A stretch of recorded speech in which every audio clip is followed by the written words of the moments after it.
Assalamualaikum warahmatullahi wabarakatuh. Berjumpa lagi dengan saya, Profesor Kamaruzaman Bustamam Ahmad. Eh, Dalam sesi yang sangat mulia ini, kita akan mulai kelas kita tentang kajian atau kursus mengenai geopolitik. Kita akan kupas dari dasar sampai advance. Terima kasih Anda yang sudah bergabung di kelas ini. Nah, dalam kesempatan ini kita akan mulai dengan pertanyaan yang cukup mendasar mengenai apa itu geopolitik. Geopolitik itu sebenarnya berasal dari dua kata, geo yang berarti bumi, politik yang berarti kekuasaan. Nah, istilah ini bukan sekedar istilah akademis, melainkan seni membaca bagaimana ruang, sumber daya, dan posisi strategis dalam membentuk kekuasaan.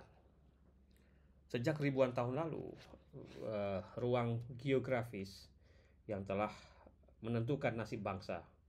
Siapa yang menguasai jalur perdagangan misalnya, siapa yang menguasai jalur daratan inti, dan siapa yang mengendalikan laut. Nah, ini semua ada dalam kajian geopolitik. Nanti kan kita kupas secara perlahan.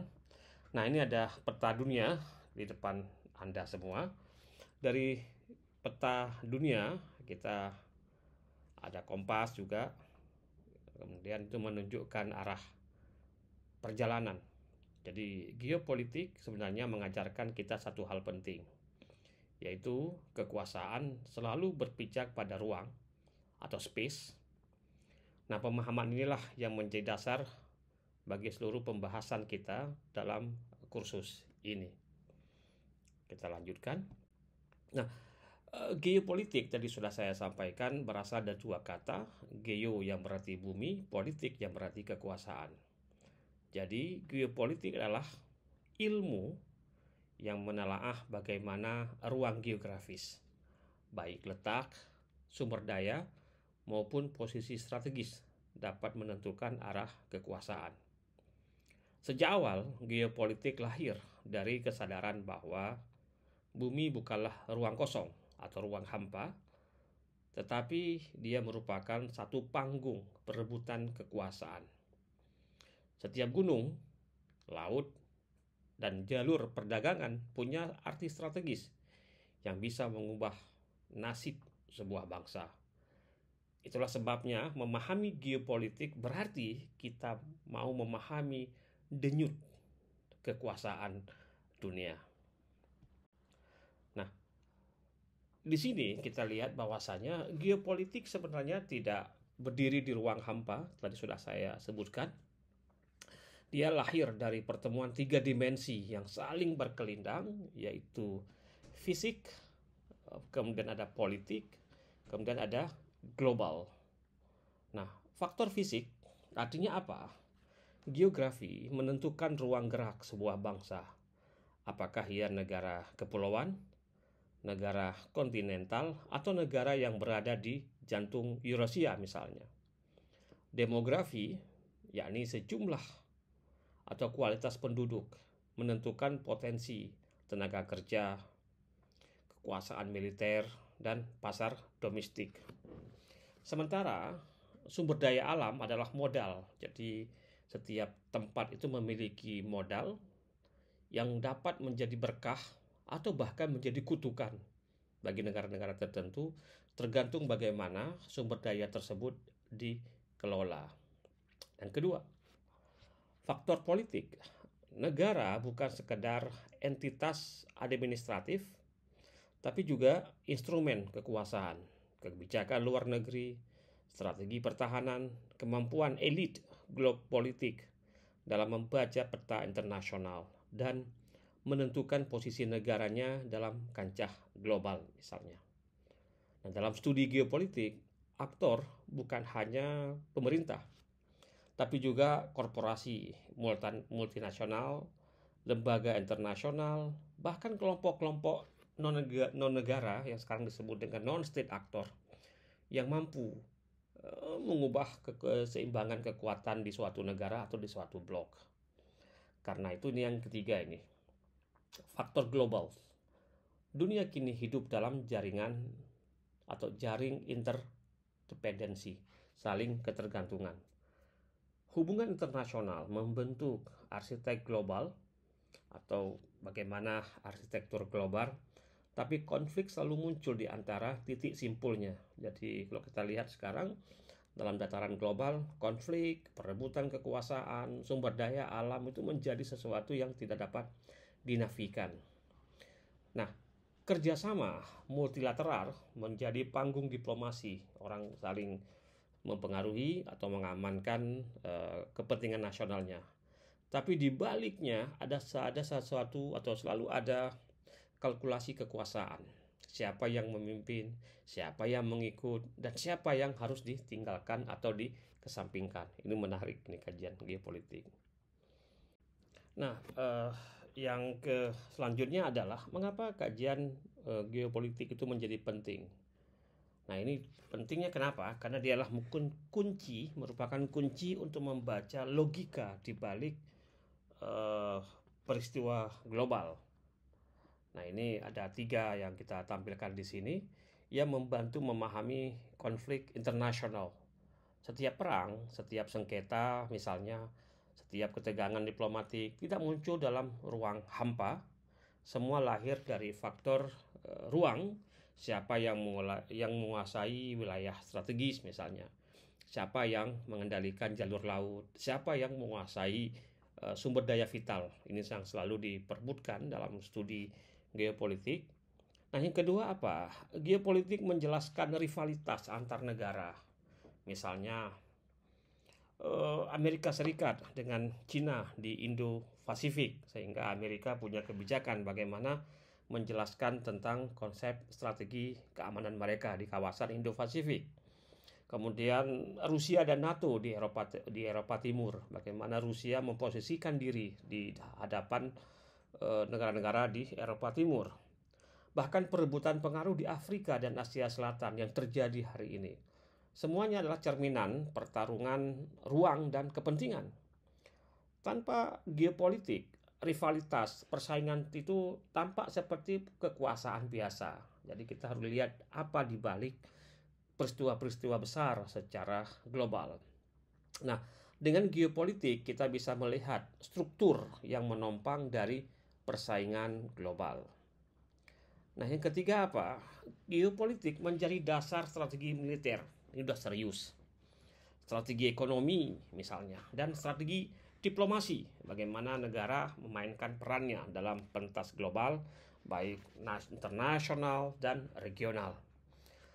Negara menyusun kemudian doktrin pertahanan, kebijakan mereka. Jadi bagaimana cara mengatur kepentingan nasional mereka, termasuk misalnya kebijakan energi, hingga aliansi internasional yang selalu berlandaskan pada pertimbangan geopolitik.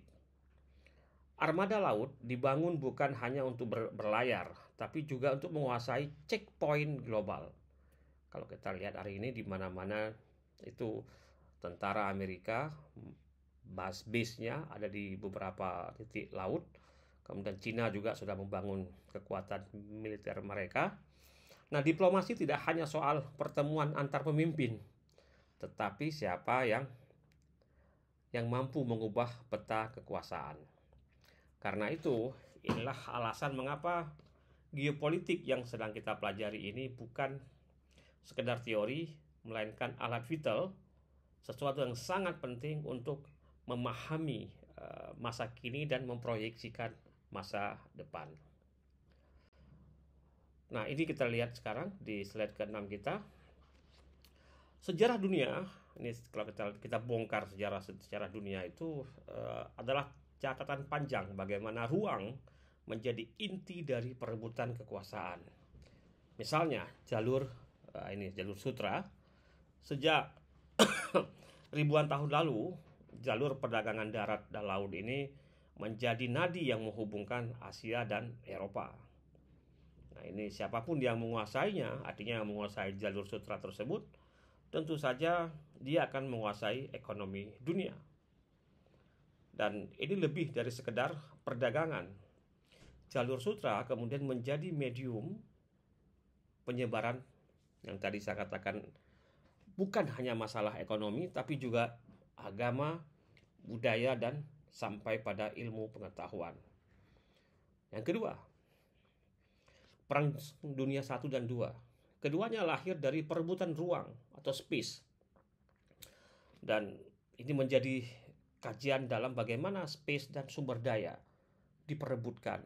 Nah, di balik retorika nasionalisme yang kita konsumsi sekarang, ideologi, perang global ini dipicu oleh kebutuhan negara besar untuk memperluas ekspansi wilayah mereka, menguasai koloni daerah mana yang harus dikuasai, dan mengendalikan energi dari apa yang mereka temukan di kawasan baru tersebut.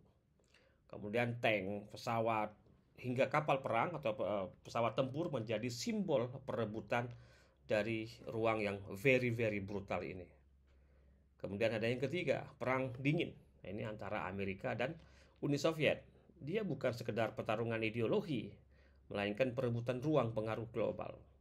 Dari Berlin hingga Hanoi, dari Kabul, kita lihat pengalaman Kabul, Afghanistan, hingga Havana di Kuba, dan dunia karena itu terbelah dalam blok barat dan blok timur. Senjata nuklir, perang luar angkasa misalnya, itu juga akan terjadi, hingga gerakan non-blok lahir dari logika geopolitik dalam perang dingin ini. Nah, ini kita lihat sekarang kalau Anda baca juga beberapa tulisan saya di kba13.com, kita melihat Laut Cina Selatan, energi, dan Indo-Pasifik menjadi arena baru dalam perebutan kekuasaan saat ini. Nah, perebutan ini tidak hanya menjadi milik negara besar, tapi juga melibatkan aliansi, perusahaan multinasional, hingga teknologi digital. Dari jalur sutra hingga Indo-Pasifik, satu kesimpulan yang muncul. Ruang atau space adalah kekuasaan, dan kekuasaan selalu menjadi inti dari setiap konflik yang terjadi hari ini. Nah, berikutnya kita akan kupas tentang jalur sutra. Jalur sutra adalah contoh klasik bagaimana ruang geografis menjadi instrumen kekuasaan global. Sejak abad kuno, ini kalau kita lihat peta di depan kita ini, jalur darat yang membentang dari Tiongkok hingga Eropa, dan jalur laut yang menghubungkan Asia Tenggara, India hingga Laut Tengah menjadi nadi perdagangan dunia. Jalur ini bukan hanya mengalirkan sutra, rempah, atau emas, tetapi juga menjadi tempat berlabuhnya gagasan, agama, budaya, bahkan teknologi. Kota-kota besar di Timur Tengah misalnya seperti Samarkand, Baghdad, hingga Konstantinopel berkembang menjadi pusat peradaban karena berada di simpul strategis jalur sutra. Ini kalau bacaan geopolitiknya. Nah, di sini kita melihat bahwa ruang tidak hanya menjadi mempengaruhi ekonomi, tapi juga kebangkitan dan keruntuhan dari suatu peradaban. Jalur sutra ini juga menarik. Kenapa? Karena dia menjadi simbol bahwa siapapun yang menguasai rute perdagangan ini yang kita bahas sekarang, itu diprediksi akan telah terjadi, dia akan menguasai dunia. Itulah sebabnya kekuasaan maritim maupun daratan selalu berusaha mengendalikan jalur yang sangat penting ini. Dengan kata lain, teman-teman, jalur sutra adalah bukti sejarah bahwa ruang sama dengan kekuasaan. If you can control space, you can control the peoples. Dan prinsip ini tetap relevan hingga hari ini ketika kita berbicara tentang Belt and Road Initiative dari Cina atau rivalitas di Laut Cina Selatan. Tampaknya sejarah berulang dengan wajah baru, tapi logika geopolitiknya tetap sama. Nah, Laut Cina Selatan yang kedua tadi saya sebutkan, cerminan geopolitik kontemporer di mana ruang laut menjadi ajang perebutan kekuasaan. Kekuasaan, teman-teman, menyimpan cadangan. Nah, ini yang diperebutkan. Cadangan energi yang sangat besar, mulai dari minyak hingga gas alam, sekaligus menjadi jalur perdagangan yang sangat-sangat vital. Dan lebih dari sepertiga perdagangan dunia melewati atau melintasi perairan ini. Dengan kata lain, teman-teman, siapapun yang menguasai Laut Cina Selatan, dia akan mengendalikan penuh atau sedikit atau banyak, tetapi akan mempengaruhi atas denyut ekonomi global pada abad 21 ini. Namun, persoalannya tidak berhenti pada energi dan perdagangan. Misalnya Cina, Tiongkok mengklaim hampir seluruh kawasan ini merupakan Nine Dash Line yang tumpang tindih. Ini saling tidak clear dengan klaim negara-negara ASEAN seperti Vietnam, Filipina, Malaysia, dan Brunei. Klaim ini memicu ketegangan internasional, mengundang kemudian Paman Sam, Amerika Serikat melalui strategi Indo-Pasifik. Nah, di sini kemudian Laut Cina Selatan, teman-teman, disebut sebagai the heart of Indo-Pasifik. Ia bukan sekedar perairan, tapi titik pertemuan ambisi Cina untuk bangkit sebagai newly maritime powers, kekuatan maritim. Strategi Amerika tentu saja akan mempertahankan hegemoni, jadi tidak akan dikasih ke Cina. Dan dalam konteks ini, ASEAN berusaha melakukan diplomasi untuk mencari ruang di tengah rivalitas dua raksasa. Dengan kata lain, Laut Cina Selatan adalah jalur sutra modern. Bedanya, Laut Cina Selatan bukan menghubungkan antara Asia dan Eropa, melainkan menentukan siapa yang akan memimpin dunia di abad 21 ini. Kita lanjutkan pelan-pelan para sahabat. Nah, ini dia. Geopolitik tidak berhenti pada daratan dan lautan. Di era kontemporer, ruang perebutan kekuasaan semakin kompleks, merambah ke dimensi energi, maritim global, teknologi, hingga keamanan iklim. Pertama, diperebutkan energi. Minyak dan gas bukan lagi sekedar sebagai komoditas, melainkan senjata geopolitik. Embargo minyak OPEC tahun 73 misalnya, ketergantungan Eropa pada gas Rusia, hingga eksplorasi energi baru di Afrika menunjukkan bahwa siapa yang menguasai energi, dia yang akan menguasai arah politik dunia. Kedua, jalur maritim global. Dari Selat Malaka, Suez, hingga Panama, jalur laut tetap menjadi nadi perdagangan internasional. Pernah kejadian misalnya tersangkutnya kapal Ever Given di terusan Suez tahun 2021 membuktikan betapa rapuhnya rantai pasok global, sehingga betapa vitalnya checkpoint dalam geopolitik modern. Yang ketiga, kita bicara tentang digital dan AI, artificial intelligence. Perang kini bukan hanya soal tank dan kapal perang, tapi juga algoritma dan big data. Negara-negara berlomba menguasai kecerdasan buatan, dan kita akan sedang menyaksikan perubahan besar ini dari sistem pertahanan otonom hingga pengendalian opini publik. Jadi publik itu bisa dikendalikan bagaimana pola-pola dilakukan melalui strategi yang disebut dengan disinformasi atau penyesatan. Ruang cyber menjadi medan pertempuran tidak kasat mata, namun dampaknya bisa menentukan jatuh bangunnya suatu rezim. Yang keempat, climate security, keamanan iklim. Perubahan iklim memunculkan wajah baru geopolitik juga, teman-teman. Kenaikan permukaan laut mengancam negara kepulauan. Ini lihat, ada negara kita di sebelah itu, di dekat Riau atau Batam. Kekeringan dan krisis pangan dapat memicu konflik bersenjata. Perebutan sumber daya air dan lahan subur menjadi isu global yang tak kalah penting dari senjata nuklir. Jadi, geopolitik kontemporer yang sedang kita pelajari ini menuntut kita membaca dunia tidak lagi dalam dua dimensi, darat dan laut, melainkan melihat landscape yang multipolar yang mencakup energi, perdagangan global, digitalisasi, dan lingkungan hidup.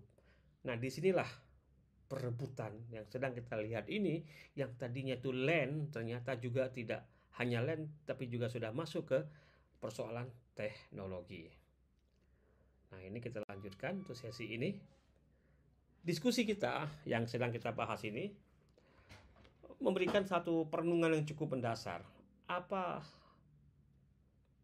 letak geografis menentukan kekuatan negara? Nanti kita jawab ini. Dan Anda mungkin bisa menjawabnya. Kalau kita perlu diskusi, kita diskusi.